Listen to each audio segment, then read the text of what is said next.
Mga fans na bahala Kylie Verzosa, may pinagdadaanan kaya bumagsak ang timbang. Nagbigay na ng pahayag si Miss International 2016 at aktres na si Kylie Verzosa sa mga netizens na tinawag siyang unhealthy dahil sa hubog ng kanyang katawan ngayon kung saan kapansin-pansin ang pagbaba ng kanyang timbang. Sa kanyang Instagram post, ibinahagi ni Kylie Verzosa ang kanyang outfit para sa Revolve Festival nang biglang pinuna ng maraming mga netizens ang hubog ng kanyang katawan, na nagsasabing hindi na siya healthy dahil sa labis na pagpayat. Ayon sa ilang mga netizens na nagmukhang mayroong sakit si Kylie Verzosa dahil sa labis nitong pagpayat, may mga nagsasabi pa na wala na siyang laman, butot balat na lamang. Ipinuntot pa ng ilang mga netizens na tila hindi na umano normal kung titingnan ngayon si Kylie Verzosa dahil sa malaking pagbabago ng kanyang katawan. Sa kabila ng pamumuna at pambabatikos kay Kylie Verzosa, may ilang mga tagahanga naman ang dating beauty queen at actress ang dumipensa rito kung saan sinabi nilang mas makakabuti para kay Kylie kung titigil na lamang ang mga ito sa pagbibigay ng mga mean comments.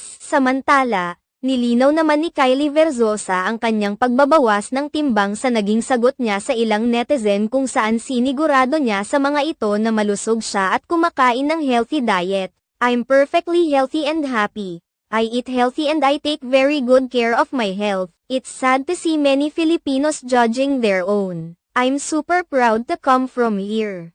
But you guys make it hard to appreciate home.